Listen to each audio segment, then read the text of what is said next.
الرجیم بسم اللہ الرحمن الرحیم الحمدللہ رب العالمین الصلاۃ والسلام علی سیدنا و مولانا ابو القاسم محمد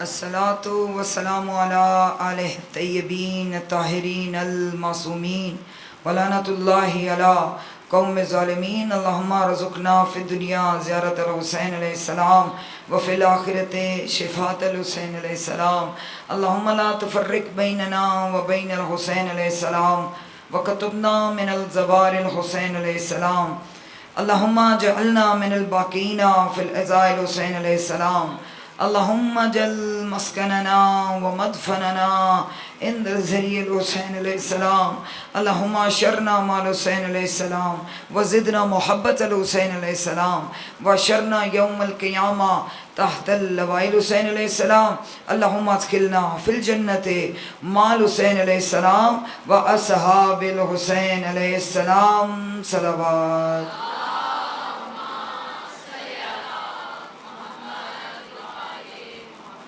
بسم اللہ الرحمن الرحیم واشرقات الارض بنور ربها ووضع الکتاب وجیء بالنبیین والشہداء وقضی بینہم بالحق فہم لا یظلمون صلوات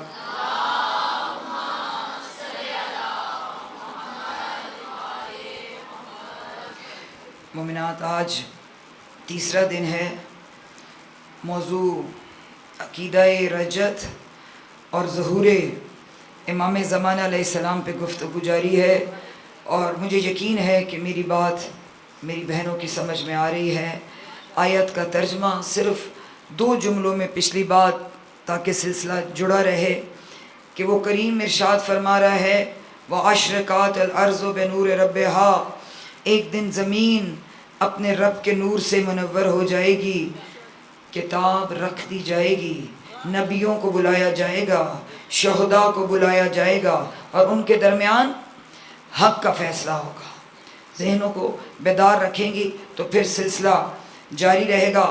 یعنی یہ آیت دلیل کرتی ہے عقیدہ رجت کے اوپر، کیونکہ پہلے بھی بتایا تھا کہ روز قیامت کا تصور ہے کہ آدم علیہ السلام سے لے کے روز محشر سے ایک دن پہلے تک جتنی مخلوق ہے اس نے جمع ہونا ہے، اور اس آیت میں اللہ نے صرف 2 گروہوں کو بتا دیا ہے کہ یہ روز رجت ہے، اور یہ میں تقریباً کل بھی بتایا تاکہ آپ کو عقیدہ رجت کی اہمیت پتہ چلے، اور میں نے حوالہ بھی بتا دیا۔ بحار الانوار صفحہ نمبر 630 پر ہمارے پاک امام جعفر صادق علیہ السلام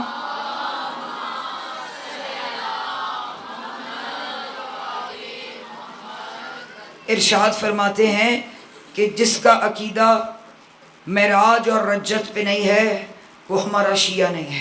مولا فرماتے ہیں وہ ہم میں سے نہیں ہے جس کا عقیدہ معراج اور رجت پہ ہے۔ تو پھر آپ خود بتائیں کتنا ضروری ہے اس عقیدے کو سمجھنا، کتنا ضروری ہے اس عقیدے کو جان کر اس پر عمل کرنا، کہ مولا فرما رہے ہیں کہ جس کا عقیدہ ہی نہیں۔ تو میں اکثر کہتی ہوں جن کو پتہ ہی نہیں کہ عقیدہ ہے کیا، پڑھتے تو ہیں، میں نے کل بھی بتایا تھا دعائے عہد پہ کل بات ہو رہی تھی، تو میں نے یہ بات سمجھائی تھی کہ دعائے عہد میری تقریباً بہنیں پڑھتی ہیں، لیکن پڑھ کے بھی ان کو اندازہ نہیں ہوتا کہ یہ عقیدہ رجت کیا ہے، اور ہم نے کس طرح سے دیکھیں یہ انشاءاللہ ہمارے امام پاک کا ظہور قریب ہے، دن ایک دوسرے کو اپنے آپ پہ لپیٹ رہے ہیں۔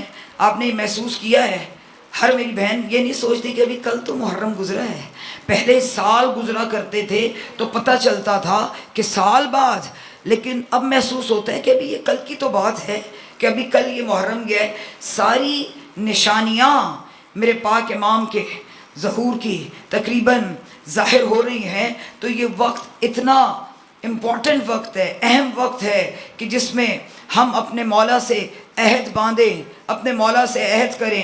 روز میں نے کل بتایا تھا میری بہنیں زیارت پڑھیں دعائے عہد، جو نہ پڑھ سکے نا، پوری وقت کی کمی ہے یا کوئی وجہ ہے، لیکن یہ جو عبارت میں بتانے لگی ہوں نا، کم از کم روز اتنا سا حصہ تو عہد کے طور پر اپنے اللہ سے دعا مانگ لیا کریں، عہد کے طور پر اپنے وقت کے امام کو مخاطب ہو کے یہ مخاطب کر کے یہ آپ مولا سے مانگ لیا کریں، اتنا تو ضرور کہا کریں مخاطب ہو کے اللہ سے کہ اللہم ان حالا بینی و بینہ الموت وجعلتہ علی العباد کا، کہ اے میرے اللہ اگر میرے اور میرے امام کے درمیان میں موت حائل ہو گئی، ان الفاظوں کو ذہنوں میں رکھیں اور یہ تقریباً روز آپ عہد کریں کہ اے میرے پروردگار اگر ہمارے اور ہمارے امام کے درمیان میں موت حائل ہو گئی تو پھر ہمارے کریم اللہ اس طرح کرنا کہ جب ہمارے امام کا ظہور ہو، جب رجت کا اعلان ہو تو ہم قبروں میں سے اس طرح اٹھیں کہ کفن کو جھاڑتے ہوئے، تلوار کو سنبھالے ہوئے، نیزے کو بلند کرتے ہوئے جئیں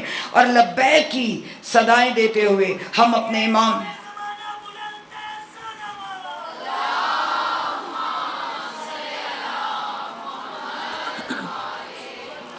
کہ ہم اپنے مولا کی بارگاہ میں حاضر ہوں۔ دیکھیں ہم کون ہیں؟ ہم منتظرین امام ہیں نا، ہم مولا کا انتظار کر رہے ہیں، سبھی انتظار کر رہے ہیں نا۔ تو انتظار کا مطلب کیا ہے؟ انتظار اور یہ عام منزل نہیں ہے، فرشتے سلام کرتے ہیں جو امام کے منتظر ہیں، اور ہماری اوقات کیا ہے؟ 2 ہی عمل ایسے ہیں جن میں اللہ خود شامل ہے، باقی اللہ فرما رہا ہے میں تمہارا معبود ہوں، میری عبادت کرو، مجھے سجدے کرو، میری نمازیں پڑھو، لیکن 2 عبادتیں ایسی ہیں جن میں اللہ خود شامل ہے۔ ایک ان پہ درود پڑھنے میں ہمارے ساتھ اللہ شامل ہے، ایک اللہ فرما رہا ہے تم بھی انتظار کرو، انا من المنتظرین، تم بھی انتظار کرو اور میں بھی انتظار کرنے والوں میں سے ہوں۔ جی میں بھی انتظار کرنے والوں میں سے ہوں۔ تو پھر انتظار کا لیول کیا ہونا چاہیے؟ آج اس پہ تھوڑی سی گفتگو کریں گے کہ ہم کہتے ہیں، اور پھر انتظار کی امپورٹنس بتا دوں۔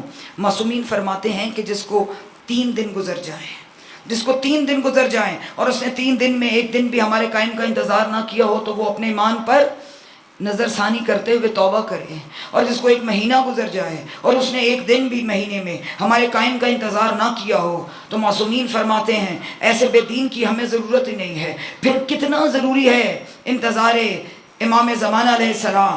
ابو جارود صحابی کا نام ہے، مولا سے پوچھا مولا انتظار یہ نہ ہو کہ ہم انتظار کرتے کرتے ہی مر جائیں اور مولا کا ظہور بھی نہ ہو۔ تو مولا نے پتہ ہے کیا ارشاد فرمایا؟ مولا فرماتے ہیں ابو جارود والذی نفس بیدی، مجھے اس کی شان و عظمت کی قسم جس کے قبضہ قدرت میں موسیٰ کاظم کی جان ہے، جو بھی ہمارے قائم کا انتظار کرتے کرتے مر گیا وہ یہ نہ سمجھے کہ وہ بستر مرگ پہ مرا ہے، وہ سمجھے قائم کے خیمے کے اندر مرا ہے، قائم کے ظہور میں، جی ہیں سلامت رہے، قائم کے ظہور میں مرا ہے، قائم کے شہود میں مرا ہے۔ اس لیے انتظار امام زمانہ علیہ السلام اور عہد کرنا یہ آج کے دور کی سب سے اہم ضرورت ہے۔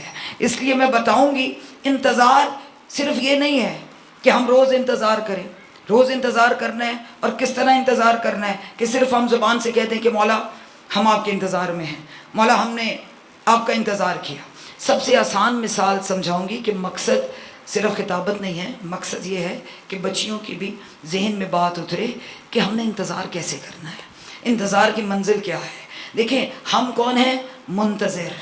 جس کا انتظار کیا جائے وہ کون ہے؟ منتظر۔ جتنا بڑا منتظر ہوگا اتنی بڑی انتظار کی تیاری ہوگی۔ مثال دے دوں، آپ نے کسی عام سے شخص کو گھر میں مہمان کیا ہے، آپ کی تیاری بھی اتنی ہوگی۔ آپ نے کسی صدر کو اپنے گھر انوائٹ کیا ہے، مثال دے لوں تاکہ بات سمجھ میں آئے، تو آپ کی تیاری بھی، آپ کا انتظار بھی اس لیول کا ہوگا نا۔ تو ہم انتظار میں ہیں، صرف انتظار نہیں۔ اور اگر آپ نے کسی کا انتظار کر رہے ہیں، انتظار ہے، آنا ہے، منتظر نے آنا ہے، منتظر کا آپ گھر میں انتظار کر رہے ہیں اور کوئی تیاری بھی نہ کرے اور اس کے معیار کے مطابق تیاری بھی نہ ہو تو منتظر نہیں کہے گا مجھے تو ہر وقت بلا کے آ جائیں۔ اور یہ تیاری کیا ہے؟ ہم دیکھتے ہیں کہ منتظر کی پسندیدہ یہ چیز ہے، جس نے آنا ہے اس کو اچھا لگتا ہے۔ اور آسان کر دوں تاکہ بچیوں کے بھی ذہنوں میں بات واضح ہو کہ دیکھیں مثال کے طور پہ میں نے کسی کو اپنے گھر مہمان کیا ہے، میں منتظر ہوں، میں اس کے انتظار میں ہوں، عہد ہو گیا ہے کہ آنا ہے۔ اب منتظر آنے والا ہے، میں منتظر ہوں، اور مجھے پتہ بھی ہے مثال اس لیے دے رہی ہوں، مجھے پتہ ہے میں نے کھانا تیار کرنا ہے، مجھے پتہ ہے مثال کے طور پہ کہ یہ دیسی کھانا جو ہے، جو منتظر ہے، وہ دیسی کھانا پسند نہیں کرتا، وہ پسند نہیں کرتا، اور مجھے پتہ بھی ہے اس کی پسند کا پتہ بھی ہے، ہم سب جانتے ہیں ہمارے قائم کیا چاہتے ہیں، اور مجھے پتہ بھی ہے وہ پسند کیا کرتا ہے، پھر بھی میں اس کے سامنے ناپسندیدہ چیزیں رکھوں اور اس کو کہوں آؤں، تو پھر آپ بتائیں کہ منتظر آپ سے خوش ہوں گے؟ منتظر جب ہم کہتے ہیں نا یا امام الجل، تو مولا اسی بات پہ ہم کہتے ہیں ہمارے امام غائب ہیں، غائب ہیں، تو مولا اسی بات پہ کہتے ہیں کاش تم اندازہ کر لو کہ غائب میں نہیں ہوں، غائب تو تم ہو۔ جس وقت، جس دن تم نے میرے ہونے کے وجود کو محسوس کر لیا، اس دن یہ ساری مشکلیں ختم ہو جائیں گی۔ ہر وقت محسوس کریں کہ دو آنکھیں ایسی ہیں جو ہر وقت ان کے پہرے میں ہم ہیں، جدھر جائیں تو پھر کسی تیاری آپ سے خود ہی ہوتی جائے گی۔ اب یہ وقت ہے کہ ہم صرف انتظار نہ کریں بلکہ اپنی تیاری کا آغاز کر لیں۔ دیکھیں ہمارا ہم کیا تیاری کر رہے ہیں، کسی کو نہیں دیکھنا، کسی نے ہماری قبر میں نہیں جانا، کسی کا احتساب نہیں کرنا، ہم کسی کا، میں بھی ہوں، مجھے اپنا آپ دیکھنے کے لیے ایسے کرنا پڑے گا، لیکن مجھے نظر آ رہا ہے یہ ایسا ہے، وہ ویسا ہے، یہ تیاری نہیں ہے۔ آپ اپنے گریبان میں جھانکیں کہ ہمارے امام نے آنا ہے، میں پلا رہی ہوں تو میری تیاری کیا ہے۔ روز اپنا احتساب کریں، روز سونے سے پہلے اپنے امام سے عہد کریں، جو عہد میں نے پہلے بتایا ہے نا، مولا سے عہد کریں کہ مولا تشریف لے آئے، مولا میں کم از کم تیار ہوں، کسی کی ذمہ داری نہیں ہے، کوئی کسی کے کوئی سگی ماں بیٹھی بھی ہے نا تو کسی کو نہیں پتا کہ کسی کے دل کے اندر کیا ہے۔ مولا فرماتے ہیں میں 70 ماؤں سے زیادہ تمہارے ساتھ شفیق ہوں، میرے سے عہد کرو، تمہارا کام ہے عہد کرنا، میں خوب جانتا ہوں کہ عہد کو کیسے نبھایا جاتا ہے۔ اور ایک بات میری زبان پہ آ رہی ہے، بڑی مشہور واقعہ ہے، کتاب کا نام ہے ملاقات امام زمانہ علیہ السلام میں یہ واقعہ درج ہے، عہد کی بات کر رہی ہوں کہ ایک اہل سنت شخص تھا، یقیناً میری بہت سی بہنوں نے یہ بات سنی بھی ہوگی لیکن زبان پہ آ گئی ہے، موضوع سے ریلیٹڈ ہے تو بیان کرنے لگی ہوں کہ ایک اہل سنت شخص تھا، اس کا دوست اہل تشیع تھا، وہ ہر وقت اپنے اہل سنت کے دوست کو یہ کہتا تھا کہ تم لوگ لاوارث ہو، ہمارا تو وارث ہمارے سروں پہ قائم ہے، ہمیں مشکل لگتی نہیں، ہم جہاں جائیں، جس صحرا میں بھی جائیں، ہم اکیلے نہیں ہوتے، ہمارے سر پہ ہمارا وارث ساتھ ہوتا ہے، ہم جب بھی بلائیں ہمارا وارث امام ہماری مدد کرتا ہے۔ یہ وہ اکثر باتیں سنتا رہا۔ ایک دن جب وہ جا رہا تھا، اس کا ایگزام تھا، وہ ایگزام دینے جا رہا تھا کہ راستے میں بیابان تھا، اس کی کار خراب ہو گئی، وہ پریشان ہو گیا کہ ادھر ایگزامینیشن ہال کا دروازہ بند نہ ہو جائے۔ ایک دم اس کو خیال آیا کہ میرا شیعہ دوست کہتا تھا ہر وقت ہمارا امام موجود ہوتے ہیں، تو اس نے کہا اگر کوئی شیعوں کے امام موجود ہیں تو میں ان سے مدد مانگتا ہوں، اور صرف مدد نہیں مانگی، ایک عہد بھی ساتھ کر دیا۔ اسی لیے عہد کرنا آپ کا کام ہے، نبھانا ان کا کام ہے۔ اس نے عہد کیا کیا، اگر کوئی شیعوں کا امام ہے تو میں ان کے ساتھ عہد کرتا ہوں، اگر میری مشکل حل ہو گئی تو میں اپنی نماز اول وقت پڑھوں گا۔ جی سلامت رہے، میں اپنی نماز اول وقت پڑھوں گا۔ اس شخص نے عہد کر لیا۔ اتنی دیر میں کیا دیکھا کہ کار میں بیٹھا تھا کہ شیشے کے اوپر دستخط ہوئی، یہ نہ اس وقت ذہن میں آیا ہی نہیں کہ کون ہے۔ پوچھا کہ یہ گاڑی کا بونٹ کھولو، وہ کہتے ہیں میں نے کھول دیا، ذہن میں یہ سوچ نہیں گئی، صحرا میں کوئی تھا نہیں، جب میں نے کھول دیا تھوڑی دیر بعد وہ بند ہوا، اور میں نے شیشہ جب نیچے کیا تو جاتے ہوئے، کہتے ہیں میں نے چہرہ نہیں دیکھا، جاتے ہوئے آہستگی سے کہہ کے گئے کہ میں نے اپنا وعدہ نبھا دیا، میرے عہد کو یاد رکھنا۔ کہتے ہیں جب میں نے شیشہ اوپر کر لیا مجھے خیال آ گیا شیعہ سچ کہتے ہیں۔ جی سلامت رہے، جو ہاتھ اٹھ رہے ہیں تائید کے لیے۔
مولا آپ کو سلامت رکھے.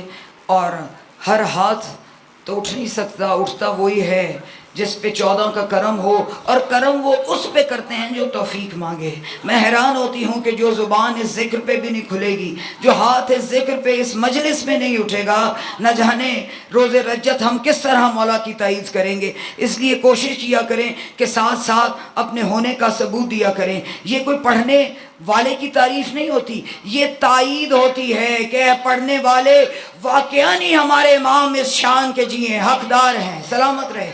اس لیے عہد کر لیا. اب جب کار سٹارٹ کر کے گیا، اس نے وعدہ کر لیا کہ میں نے جو وعدہ کیا تھا، شیعوں کے امام نے وعدہ نبھایا ہے، اب میں اپنا وعدہ نبھاؤں گا. ادھر سے ملاقات امام زمانہ علیہ السلام کی کتاب میں درج ہے، ادھر سے جب وہ ایگزامینیشن ہال میں پہنچا، ادھر سے اذان ہو رہی تھی، انہوں نے دیکھنا تھا، ادھر سے اذان ہو رہی تھی، ادھر سے ایگزامینیشن کا ہال کا دروازہ بند ہو رہا تھا. اس نے کہا میں امتحان دوں یا اپنے عہد کو نبھاؤں؟ اس نے کہا میں نے امام سے وعدہ کیا ہے، میں اپنا عہد نبھاؤں گا. اس نے نماز پڑھی، دروازہ بند ہو گیا، اور جب وہ ایگزامینر کے پاس آیا اور بتایا، کہا کہ میں پیپر دے نہیں سکا، تو اس نے پیپر نکال کے دکھایا، کہا یہ دے، امام نے بتایا تم اپنا عہد نبھاؤ، میرے عہد کو بھول جاؤ، تمہارا وقت کا امام. جی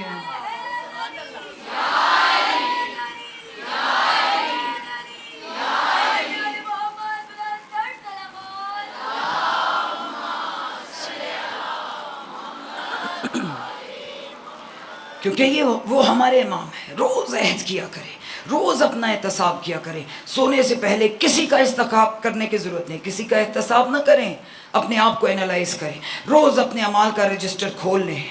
خود کھولیں گی آپ کو پتہ ہے، جب پتہ ہوگا کہ آج رات میں نے امام کی بارگاہ میں پیش ہونا ہے اور آج میں نے یہ کیا ہے، اور پھر عہد کر لے مولا یہ بھی ہوئی ہے غلطی، یہ بھی ہوئی ہے، مولا کوشش کریں گے کہ کل یہ غلطیاں نہ ہوں، کیونکہ آج ہم عہد کریں گے تو مولا جانتے ہیں میں خود عہد نبھانا چاہتا ہوں. یہ وہ امام ہے کہ جب امام کا ظہور ہوگا، میرے امام فطرتوں کو بدلنے والے امام ہیں. کل بتایا تھا نا، جب امام کا ظہور ہوگا اور جب میرے مولا ہاتھ کو بلند کر کے فضا میں پھیلائیں گے، جتنی ریت ہے ان میں معجزے پیدا کر دیں گے. جناب موسیٰ کے عصا والا معجزہ، جی یہ وہ امام ہیں جو فطرتوں کو بدلتے ہیں. یہ وہ امام ہیں جب ظہور ہوگا تو تمام اصول بدل جائیں گے. پہلے اصول تھا کہ نبوت امیر ہے، امامت وزیر ہے.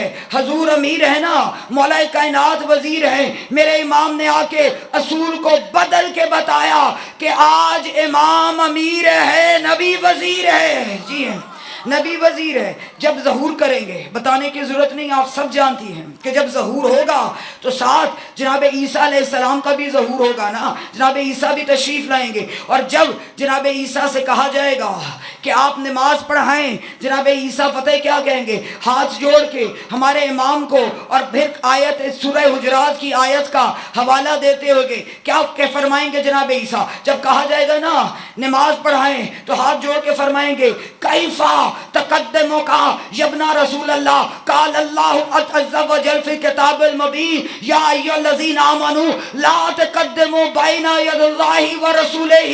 یبنا رسول اللہ، میں آپ کے آگے کیسے کھڑا ہوں جبکہ قرآن میں اللہ کہتا ہے نہ اللہ کے آگے کھڑے ہو نہ رسول کے آگے. جی ہیں، سلامت رہے.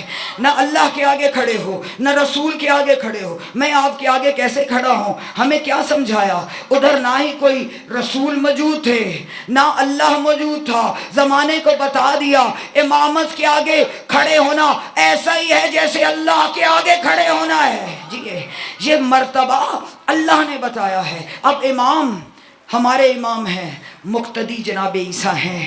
جناب عیسیٰ مقتدی ہیں، امام ہمارے امام ہیں. اب سمجھ میں آیا کہ کلام پاک میں جناب عیسیٰ کے معجزات کو کیوں بیان کیا، کیوں بتایا، کیوں کلام پاک میں اللہ نے جناب عیسیٰ علیہ السلام کو فرمایا خالق بھی کہا، شافی بھی کہا. اللہ جانتا تھا اسی عیسیٰ نے میرے قائم کا مقتدی بننا ہے، اسی لیے خالق کا لقب دیا. اور آپ جانتے ہیں نا جناب عیسیٰ کتنی قدرت رکھتے تھے، ہاتھ میں پانی اور مٹی لے کے پرندے بنا کے اڑا دیا کرتے تھے. اس لیے اللہ نے خالق کا، توجہ کریں گے ایمان تازہ ہوگا، جہاں جہاں میری بہنیں تشریف فرما ہے، جی ہیں سلامت رہیں، وہ ہاتھ محتاج نہ ہوں جو میرے مولا کی تائید کے لیے اٹھ رہے ہیں، وہ زبانیں کبھی محتاج نہ ہوں.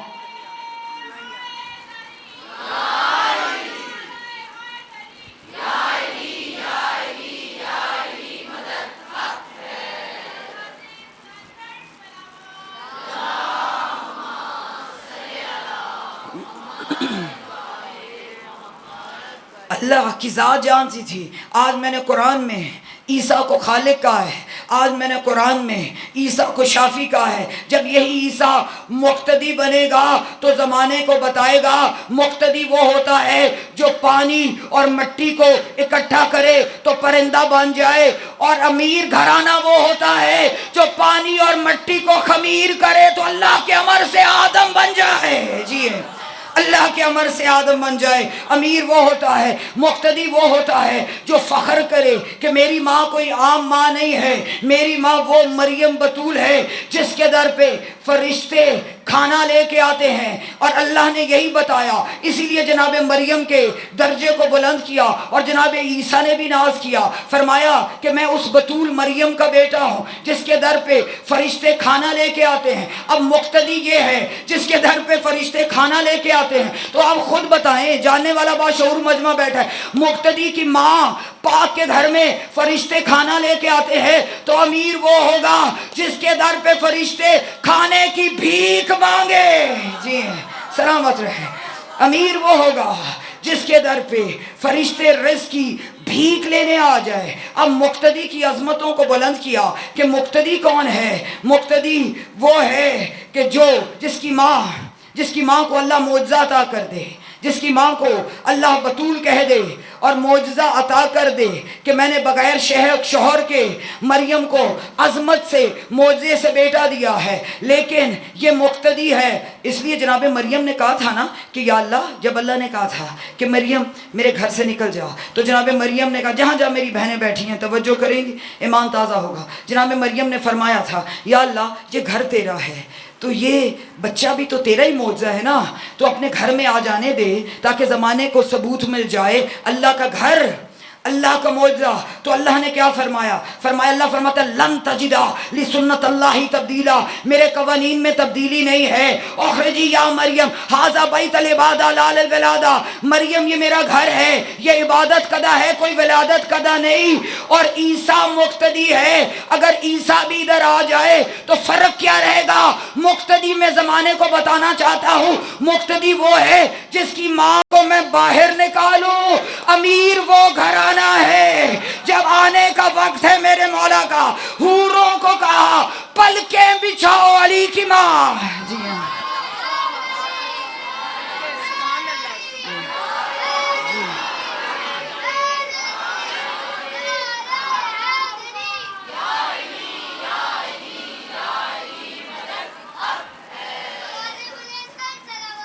ہاں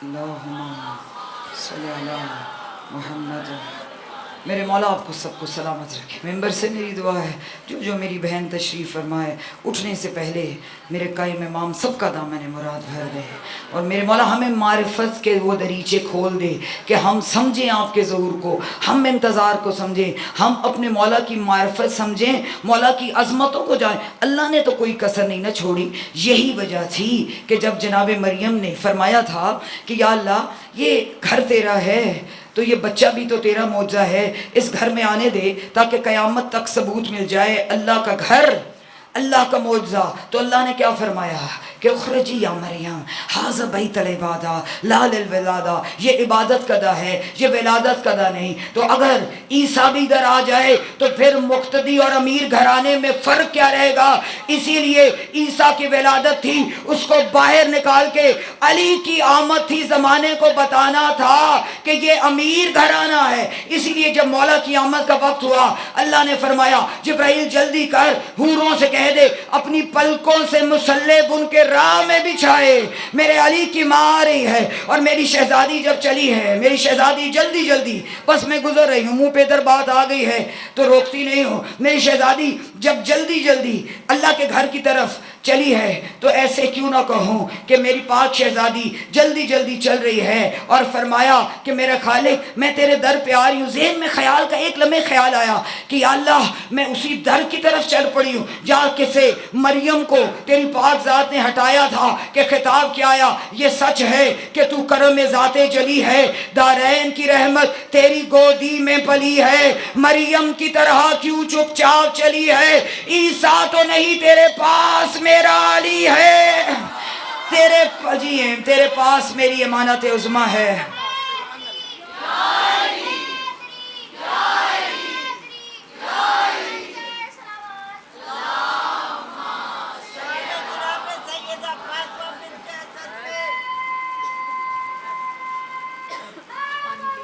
نہیں پڑھو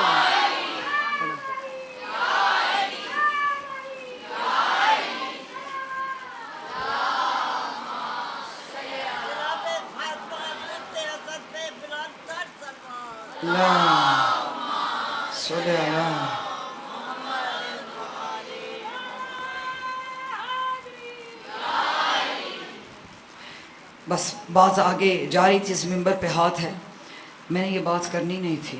پتہ نہیں آپ میں سے کس کی امانت ہے کہ یہ بات میرے لبوں پہ آ گئی, کیونکہ یہ سارا مقدمہ ہی مولا کی ولایت کا ہے نا, کہ جب ادھر سے انبیاء آئیں گے, شہداء آئیں گے, تو میں نے پہلے بتایا تھا نا جب یہ 14 اپنا مقدمہ پیش کریں گے تو گھر جا کے سوچئے گا کہ 14 کا ایک ہی مقدمہ ہے, ایک ہی مقدمہ ہے نا 14 کا, علی ولی اللہ.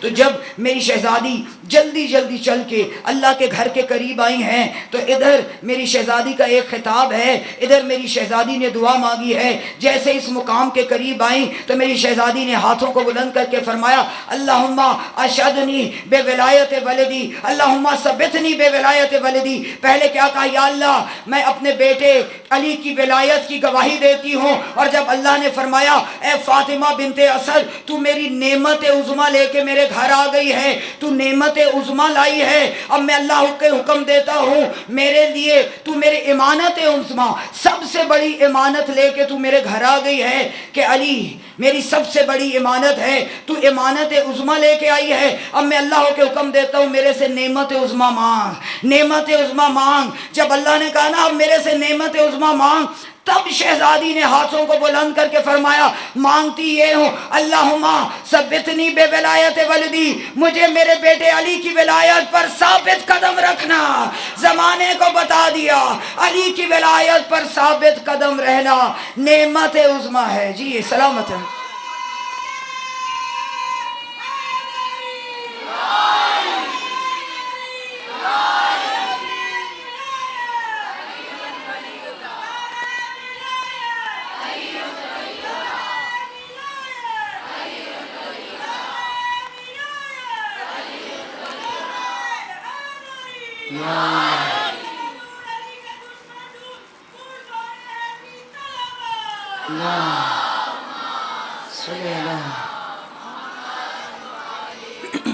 اس لیے مقتدی کی عظمتوں کو اس کریم نے کلام پاک میں واضح فرمایا ہے.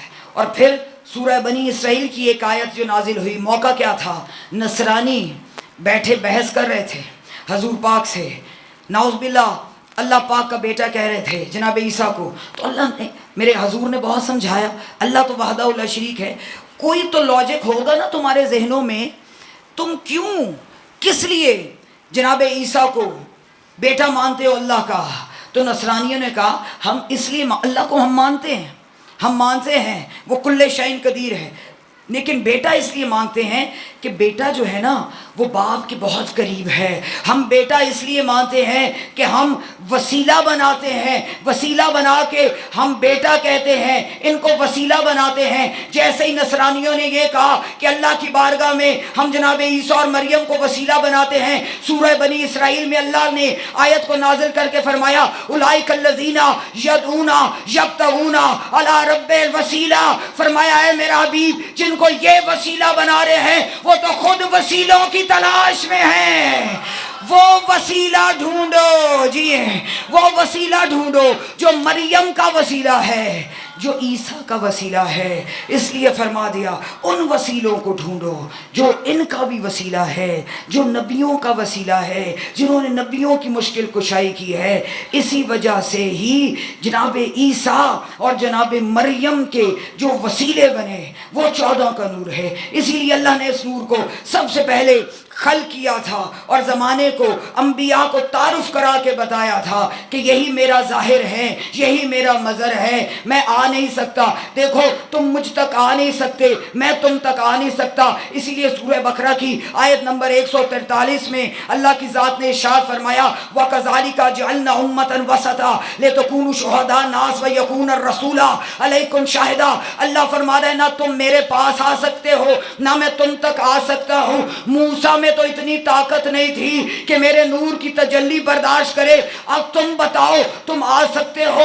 اسی لیے میں نے اپنے اور تمہارے درمیان میں ایک درمیانی امت کو رکھا جس کو اپنے نور سے اس لیے خلق کیا کہ وہ مجھ سے لے سکیں، اور یہ بشری پیکر اس لیے پہنایا تھا کہ تمہیں دے سکے.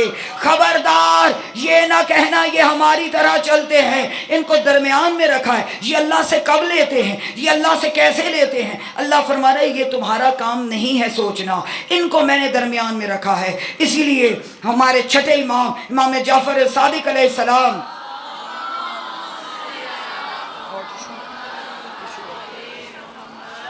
جی سلامت رہیں. اس لیے میرے مولا ارشاد فرماتے ہیں کہ ہمیں پہچانو یا ایھا الناس، ہمیں پہچانو کہ ہم کون ہیں. نحنو جنب اللہ و صفت اللہ و خیرت اللہ و امین اللہ.